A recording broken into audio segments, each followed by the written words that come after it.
Saeed. Hey, Mel. Welcome to Two Writers Talking Shit. We have a guest today, funny enough.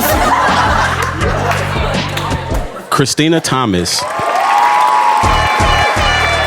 Kristina is a friend of mine from Oakland, California, who went through the assistant road of grime. Kristina, do you remember when we used to have these conversations? You said, Lord, please, I am going to quit. This is the 5th time I've been an assistant. I am going to kill somebody. And you know what you did? And I was going to move back to Oakland. And I said this to you several times. Several times. And you know what I said? I said, don't fucking do it, because it ain't nothing here. You don't want to work at this record store. But you made it, though. And I clearly remember, and I was telling Mel and Kayla this, you had wrote this pilot.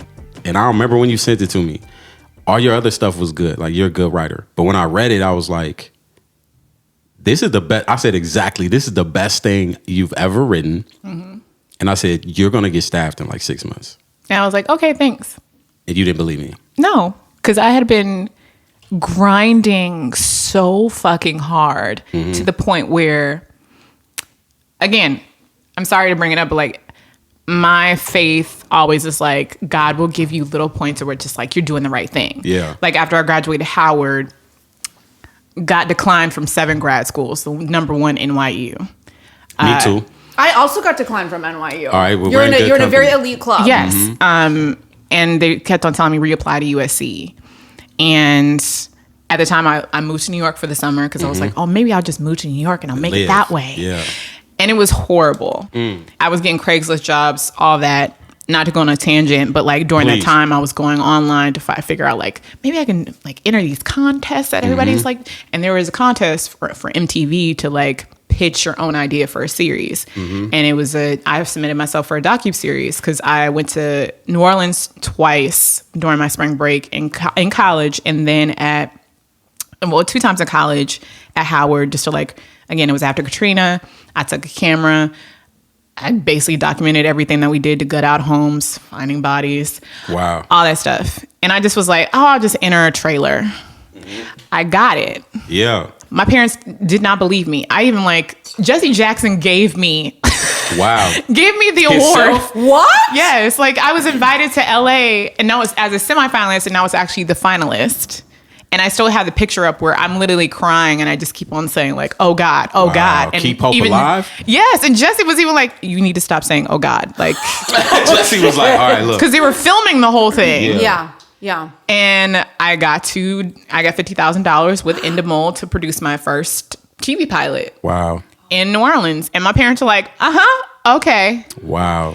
And he invited me to his birthday party that he has for his foundation. My parents were like, yeah.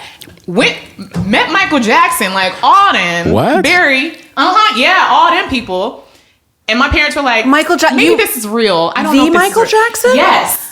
Oh, Michael of the Jacksons? Michael the Jackson, rest in peace, my Lord and Savior. Jerry Curl, Michael Jackson, yes. And it was a horrible experience.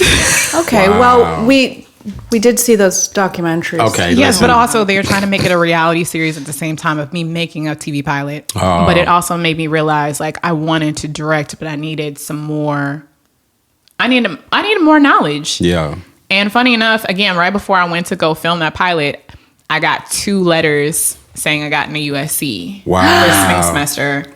And also on top of that, during the summer of 2007, I got to visit the campus. My uncle set it up with the head of the department and one of the professors, and both of them told me, you will never get into USC. Wow. And the other one said, if I saw your application, I would make sure you didn't get in. What? Wow. And it was funny enough, I got the award and the 2 acceptance letters the same week. Wow. And that kind of started me off. That was when I was 23. That was fall of 2007.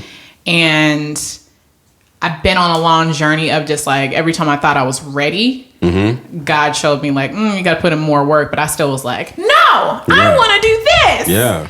And so, yeah, we come a long way. I could tell you stories even this weekend trying to get ready for this short film, for Film Independent, for Project Involve, that I've been applying on and off for 10 years. I finally got in. Congratulations. And it has been the most That's a journey. I feel like I'm going through the valley, Yeah. and I'm just waiting to get to the mountain. Yeah. We are. All that to say, that is what I lead off of, the moments and the opportunities that I've gotten. Now, so is that available online? Can we watch that trailer? Oh, yeah. It's still up. All my work is up. Okay, wonderful. Because a lot of people still to this day are just like, oh, you direct? Oh, is this your first short? Like, And no. before I want to punch them, I have been like, oh, have you been on my website? And they're like, oh, I didn't know you have a website. And I was like, yeah, I got a website. And try not to be mad that people don't know my journey and don't know what I've been through. Yeah, because they could look from the outside and just be like, oh, she came out of nowhere and then she got on FBI, which is crazy. Also, how the fuck did you get on FBI? Please. How can I do this in a very nice way? No need to be Please. nice. I don't know if you've noticed. Please don't. We have no niceties here. You know, in our industry, I got on the J.J. Abrams pilot show series, Denouement. Yeah. That was my first show in the pandemic. I got it after 3 months of interviewing. I was juiced. And I stayed over 45 weeks Yeah. on that show. And then they were like, yeah, we can't extend you again, but thank you so much. Turned in my draft of the scripts. I did episode 8. Again, got canceled. Damn. But that was August 2021. I got like a week on a podcast as a creative consulting producer or consulting whatever. Then I didn't get a job. Man, talk about it. I was developing. The agent that I had at the time, they kept on sending me on development stuff, which, as you know, you do for free. Yeah. And I even went to you, Saeed, of just like pitching you some stuff like, how does it sound? Like, this is 15, 20 minutes. And I just kept on saying, like, please forgive me. I'm so sorry. Like, I really just need somebody to help me understand if I'm doing this correctly, because I've never pitched in front of execs like this and blah, blah, blah, blah. But again, I didn't know it was setting me up to be better at pitching in the room, but also be confident, because there was one project that I really, really wanted. And it was about the Black Panther Party. And I did not get it. And I even like cried. I cried in the pitch. I cried off the phone. Yeah. And that was October 2021. By March of 2022, still hadn't got a job, but I was pitching 3 different projects, including my own. Sorry. I pitched a comic book series. I pitched a book. And then I pitched my own series, which is a half-hour drama that was going to be based in South Africa. Still developing. Yeah. Still being offered. I don't think I have one meeting with the showrunner. Oh, shit. And I had to look at my reps. And I know people, they don't blame the reps. They blame you as the artist. But at the same time, I was putting in that fucking work. And I know my manager can probably come for me. That's cool. But it was just like, I need help. I need these people to fucking realize, like, I'm putting in the work, but I'm tired. I'm depressed. I actually moved home. And I joined a Bible study Zoom, because I was just like, I'm done, of March 2022. And they were even like, you need to really think about what you want next. And I realized I needed another agent. And even that conversation with my manager. Oh, I remember. I remember. This is why you need friends too, because I feel like there's often times where we talk. But again, I didn't want to fuck myself. Yeah. Yeah. Because I only had one show, and I'm just like, I am a new writer. Yeah. I didn't want to fuck myself over. Yeah. And I ended up going back to an agent who really wanted to work with me, but I chose someone who looked like me. Yeah. And I went back to him. I cried. Yeah. And he was like, look, this is what it is. Choose me or choose them or continue to be with them. And I chose them. Yeah. And within a week, he got me an interview That's what on I'm talking FBI. about. That's what I'm talking about. And then 4 days later, I got the job. Yeah. Taking that road. And wasn't it a scary road? It was a very scary road. Yeah. I was challenged a lot. I think the writers didn't understand a lot of the times. I needed the help, but they didn't know how to offer the help. Makes sense. Because again, if you know me, I'm very much transparent. I'm very much like, I'm not combative. I'm not someone who likes to be like, fight you on my pitches. I'm just like, it is what it is. I'll back off. Yeah. I pitched 4 times. I'm gonna back off. Yeah. This is in the room? Yeah, this is in the room. And I was a newbie. I was one of 2 people that had joined the show who had not come back from the first season. So it was literally like I was in the frat. I was on the line, and I still was having to prove myself. What is it about you though? One thing I love about you is like persistence. And is it a bad thing, or what is it about you that you feel like, cause to be an assistant all that long, and go through it, and then move back home, and then still do it, and then have those reps, and then get rid of one and choose it. Like, what is it? The persistence. Where do you think it comes from? My mom and my dad. My dad had several jobs over his whole life. Mm-hmm. He's a carpenter. He was a police officer in San Francisco. That's tight. He worked for United Way as an executive, Boy Scouts of America when they had a trans boy. Mm-hmm. Like, he has done it all. Mm-hmm. And then you have my mom, who, over 37 years, Oakland Unified School District teacher. Come on, yeah. Oh, my gosh. And I've been through 2 strikes with her. Oh, wow. As a kid, under the age of 10. Yeah. And my childhood was very much like, oh... You think you're going to have a weekend? Right. No, so we're going to do some community events. Like a volunteer. We're about to go down to the homeless encampment and like pass out stuff. Oh, you got Bible study. Oh, you got choir. Yeah. I never had a day off. It was always some type of, I'm going to help out the community in some way. It's not about me. It's about other people. Yeah.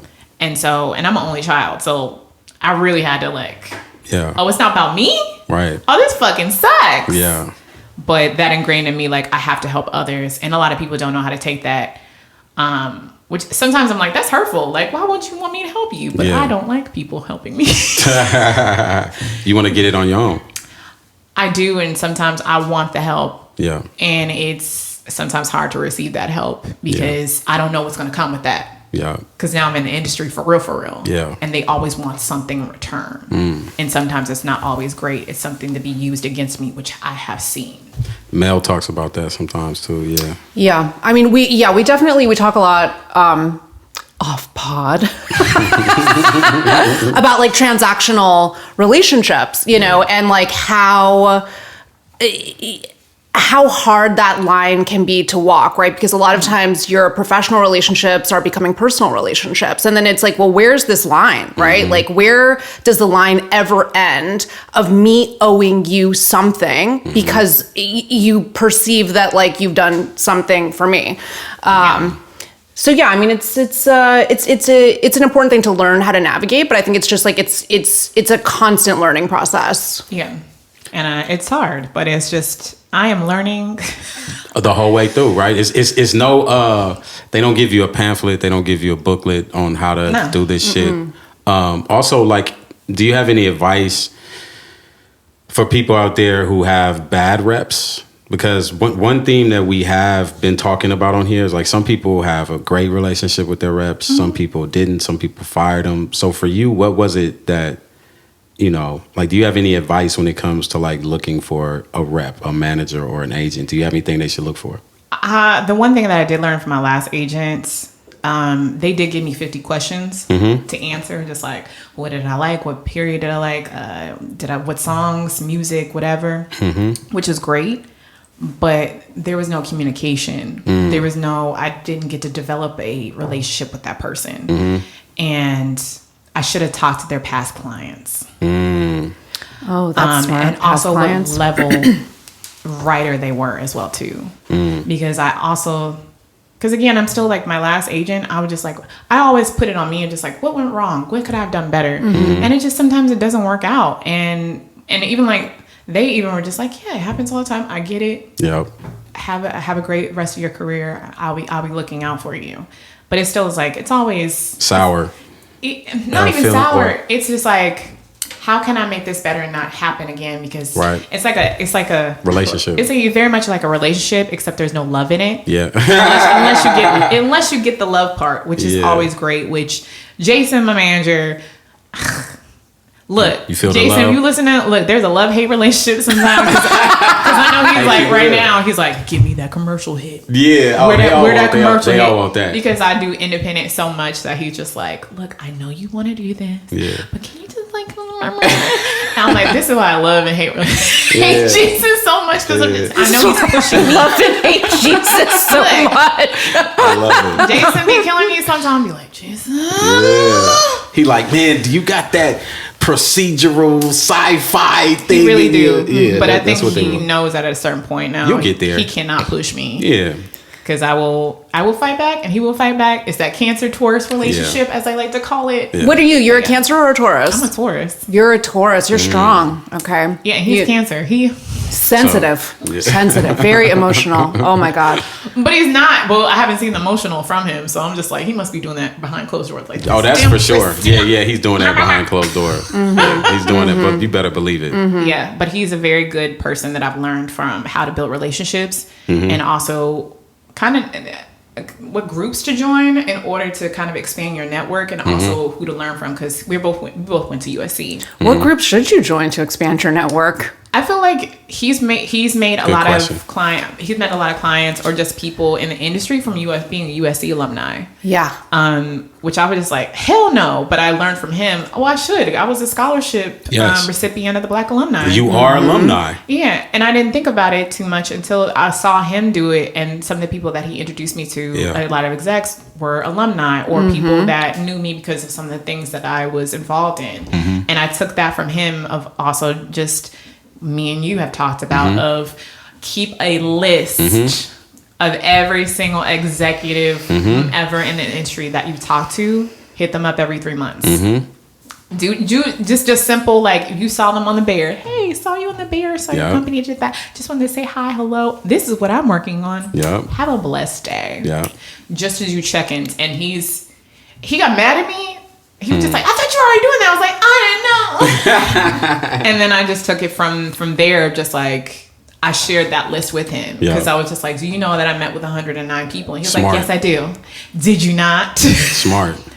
So I've taken that a lot from a manager of just like, he's really helped me understand how to be a better writer in the industry when it comes to business. Out of sight, out of mind. So that I think also is a part of the relationship as a new writer, if you're looking for that. Yeah, I need help.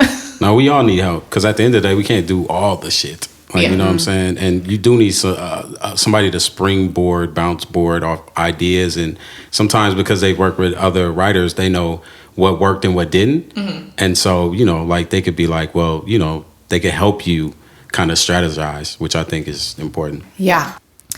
You were in a room. Yeah. I've never been in an in-person room. I've only been on Zoom. Yeah. You've been on Zoom and in person. Is it really a difference? And what are the differences? And which do you like more? The difference on Zoom is you do get a little like a family community. Yeah. But when we met in person that one time, it was very awkward and quiet and just like, oh, hey. Lots of silence. Right. And then just like looking around trying to figure out. Each other like, oh, these are your feet. Like you got feet. Like literally that. Or like, I remember I was like, oh, you're tall. Yeah, or you're short. Yeah. It was a lot of that, and just I think it was a little bit harder. Yeah. But now it's been easier because now we pick it together. Yeah, for sure. Which has been like a really good thing because I'm like now I get to reconnect with Demimon team. Yeah. Which I still haven't met JJ. Wow. Like me and JJ just had like JJ, hella Zooms. If you're listening, and you know he does. Yeah, he does. He actually does. He's really cool and very much a good supporter. Meet Kristina in person. It's about time. It will happen when it needs to happen. So Kristina, do tell us how you met your current manager and agent.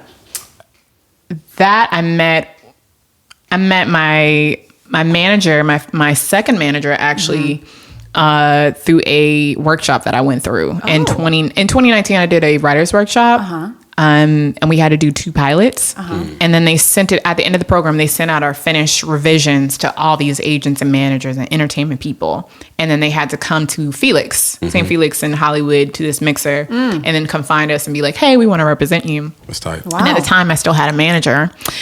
We're not going to talk about them, but we just want to let you know they used to text me about their other clients who were successful. Wow.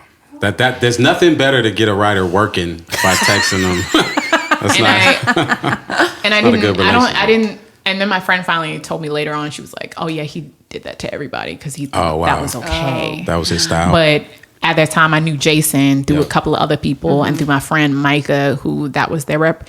And he was just like, I can't talk to you. You got a rep. Once you get rid of your rep, like, let's talk. Yeah. And I got rid of my rep that week. Cool. Now, what was the name of that workshop? The Writer's Assistant Network. Okay. And then I automatically got an agent because of that Dope. Yeah, from Abrams. Three Yards. Three Abrams. Oh, Three Abrams. Abrams. I forgot what it was originally called, but it's Yeah. now Abrams Agency. Right. So yeah. Back to the show, in the room. Like, so what's the difference between Zoom and in physical? FBI was in person, which I was like, ugh, hate it. Really? Because I had to move back. Remember, I had to move back home because now I got a job. Okay. Yeah. And I was just like, I know this sucks. I gotta be Yeah. in person. Are we gonna have snacks? Like that's the only thing I was like, can we have snacks and good food? Right. Facts.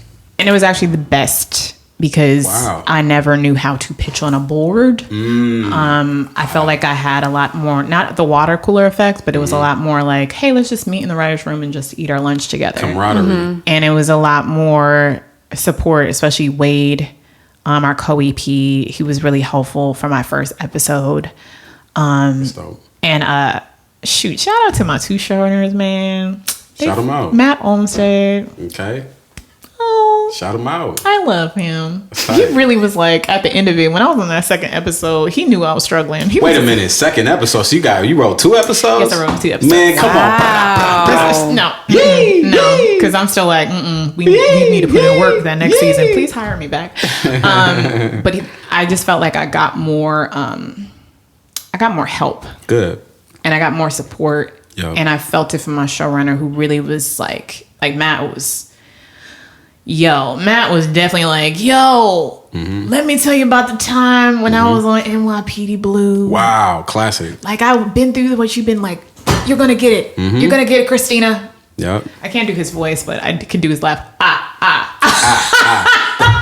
You know what's funny? I love it. You know what's funny, though, is that one thing I realized meeting my mentors, none of them knew this shit. What do you mean? Like what I'm saying is it's okay to not be fully prepared when you're in the like and what I mean by prepared, I mean, yes, you have to have skill, but it's okay that you don't know everything. Like, you know what I mean? And now when I had to have Derek, the other showrunner, say it all the time, I was scared. That was another thing. Because I was on Zoom, I was always scared to go in their offices. I was like, oh my God, I'm about to go to Darth Vader. Yeah. They're about to. Because before the office was an email. Yeah, it was like, that was an email or a Zoom, and it was just you and them. Yeah. And you know, that's how you feel like you're in the principal's office and something bad's about to happen.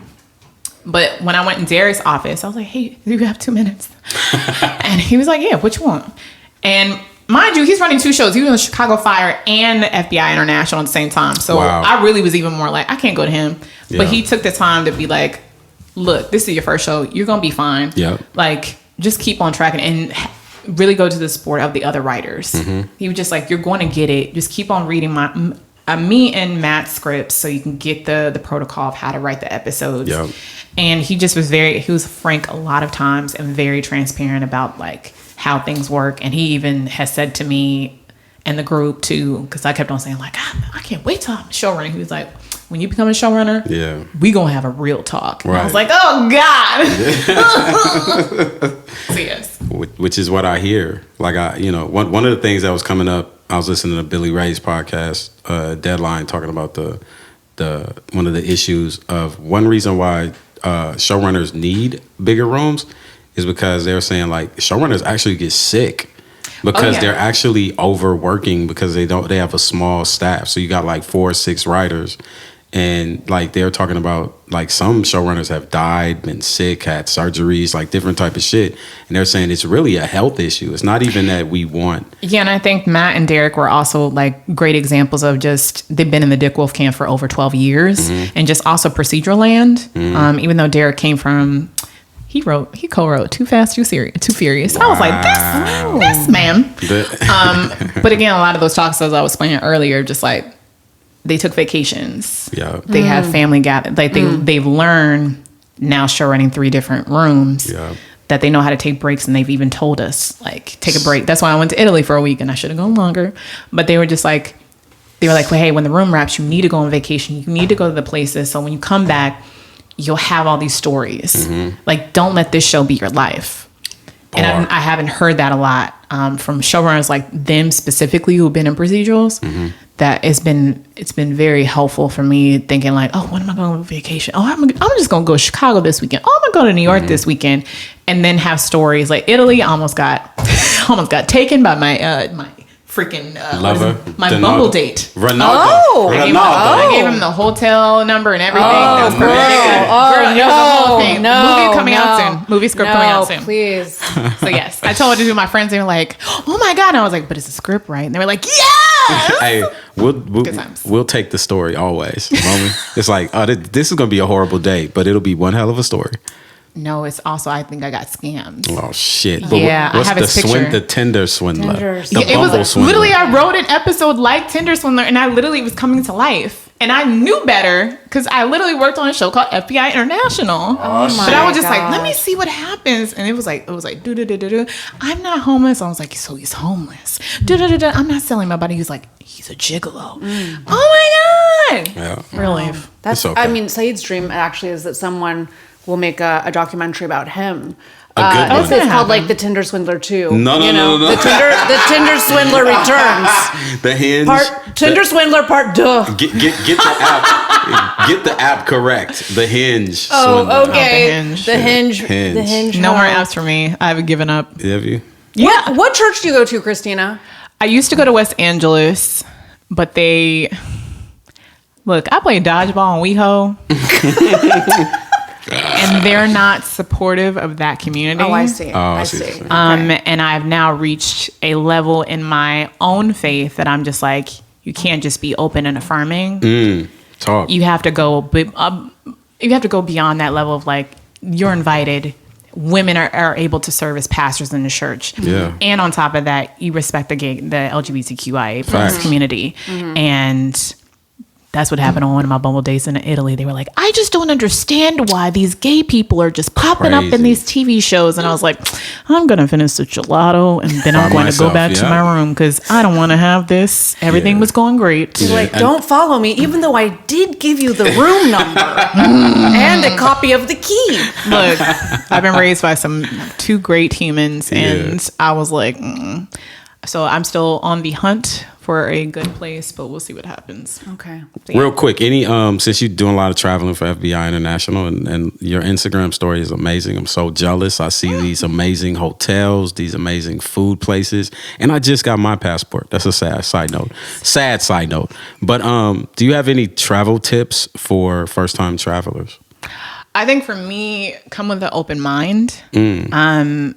I know for a lot of my friends, when I tell them like, oh yeah, you should just go here, especially Black people. Look, when Black people go to Africa for the first time, any part, Right. just come with an open mind. I do my research, so I have a couple of things like to go to or look forward to. Yeah. But come with an open mind of just, I want to try this or heard about this. And try that first, and that'll lead you to do other things within the country or island that you go to. And if you are single, what I did, What not to do? Yeah, go ahead. look, I knew I was like, can I pull that? Get on Bumble. Yeah. Because I actually did have some really great conversations with people in the country who were also expats that were just like, oh, this is what it feels to have a interesting and intellectual conversation with people. And they're open to also talking to Americans specifically about, oh, let's talk about the country. Let's talk about what you're ignorant about. No offense. But how can I open your mind, or what places can I tell you to go to? Which that happened a lot of, just like, oh, I'm gonna go to this restaurant because they did this. Yeah. But yet also take time for rest. I did 7 days of Italy, Venice and Rome. I did not take a break. I don't count the train ride to and from Rome and Venice Right. as a break, because I was even smushing. It's called get first class. Man. Don't do listen. business. Yeah, that's what I'm talking about. Be a bougie bitch. You talking, yeah. Because you need your rest, and you have to also remind yourself you're on a vacation. Yeah. And my grandfather, Grandpa Ramsey, he always ingrained that in my mom, and my mom passed it down to me of just like, go on vacation once a year and do Yeah. not skip, because you never know what's going to happen to you. Yeah. You never know what kind of experience is going to influence the next step in your life. But also, lastly, journal. I'm on that. I got a journal. I do the journals. Damn. Do you journal, Mel? I used to journal quite Pause told me everything I need to know. extensively, actually. And so I know Saeed. what I'm getting you for your birthday. Please don't get me a journal. I have 10 empty That journals. part. Every single event. But you don't have has one those. for me though. And this will be the magical two writers talking shit journal. Just I'll just Just accept picture it. it. Yeah, picture know? it. So just take it in. Yeah. picture it. All right. Before we get ready to go, because I know you got more television shows to write, because you're on the FBI International, and Well, excuse me, that's a lot of the episodes. commercial feature I'm supposed to write for Jason. And oh my gosh, and the commercial. Okay, let's talk about it. No. Okay, all right. Well, look. What was Don't the get me in trouble with Jason. explain the script that got you on? Can you just tell us a little bit about the script that you got that made the difference for you?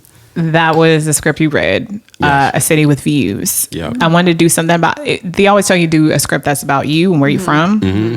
And I did a pilot about me from Oakland, in about the mid 90s, which the person we will not speak of told me to do it in the 90s Nice. because it would be more helpful. Yeah. And it would be, people would receive it a little bit better and be realistic. And it's about a black man running for mayor in 1994, Oakland. And he's going through a lot of political things, trying to run for mayor and just go through the whole system of just like, what does it take to be a mayor and how to be political? But you find out that he's also hiding a secret that they are a trans man. Yeah, that's what I'm talking about. The twist. And it was just a lot of conversations. Again, like, I'm from Oakland. I kind of had that, and I had a dream about this black man in the mirror, and it just happened to be someone who was trans. And again, I play WeHo dodgeball. Shout out to my WeHo fam. There you go.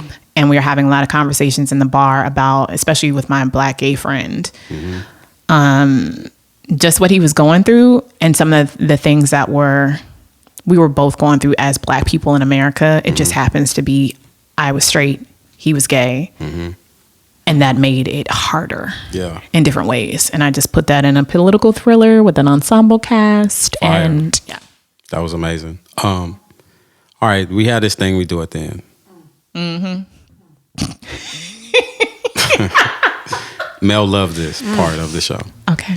What are the 3 things you're excited about right now? It could be something you listen. Well, actually, I want one of each. What are you listening to you're excited about? What are you watching you're excited about? And what are you reading that you're excited about right now? So let's go with listening first. Listening. Yo, Apple Music, shout out to them. If they can give me a free subscription, please, Jesus. I discovered this artist that you probably already know about called Salt. Don't even know. See, that's what I'm talking about. SAULT. They came out with 5 albums, all dedicated as an offering to God. Wow. And they're all different. Okay. Like one is just like 70s electric guitar. Another one is just like soulful. It's just like chorus. And the other one is like all strings. It's just, it kind of has put me in the mood of just getting back into music again. Dope. And they actually had it for free for 10 days. And of course I missed it. But they appreciate the support. So Salt, SAULT. LT. Okay. Yeah. What are you watching you're excited about? It was The Bear. I was trying to really... What happened? Don't spoil season 2 for me. It's not even spoiling. It's just like, I was like, I'm going to take this week by week. Yeah. I finished that in a week because it was just... So good, right? It's so good. And the Show is characters so are so dope. strong. And I think also it felt parallel to what I'm going through right now with my film. Just a lot of the things that he's learning about, well, him and his partner are learning about opening a restaurant. Yeah. That I'm learning about making this short film. Yeah, that's dope. And what are you reading you're excited about? I'm not really reading anything. Okay. I'm supposed to be reading for my Bible study group. She's reading the New Testament. Don't you know? I bought another book called Crazy Faith by this pastor named Michael Todd, which I've got thoughts. Okay. But yes, the book is Crazy Faith. I like where it's going. It just talks about just having faith in your daily life and not thinking that it's crazy to think like, oh, I can have a whole development deal. Oh, I can have that house in Baldwin Hills. Come on, please, speak it. Jesus. Everything that you speak and that you think you can't speak, why don't you just say it out loud, and whatever happens, God may make it come true because it's meant for you. I agree. So yeah. Words become things. Yes, and we're working on the word. Come on, talk it right. Look, where can people find you on social networking? You can find my website, KristinaReneeThomas.com. Yes. You find me on Twitter, Introduce Xtina. Okay. Shout out to my high school MySpace. And my Instagram, it's Kristina Thomas. And Kristina is looking for a good Christian man, so we'll just put that out there. Yes, who is not homophobic. And if I tell them I look good, they can't say, that's rude. Very specific. True story. Okay. I love it. Look, Mel, another great episode of Two Writers Talking Shit. Another amazing episode, Saeed. Thank you to Kristina for coming by. Thank you, Kristina. Last minute guest. No. First pick. First Okay. pick of the lottery. First pick. Yeah. All right. All right. See you next time. Take care. Bye. Two Writers Talking Shit is an original podcast created by Melanie Mars and Saeed Crumple. Our producer is Kayla Guess. Our audio engineer is T. Kelly. Listen to us on Apple Podcasts, Spotify, Google Podcasts, or wherever you damn well please. All we ask is that you subscribe, rate us 5 stars, and give us a glowing review. If you're not going to give us 5 stars or any glowing reviews, then why even log on? Save your rants for an open mic. If you have any questions for us, and I do mean any, you can email us at twowriterstalkingshit@gmail.com. That's the number 2, and then writerstalkingshit@gmail.com. See you next episode. Bye.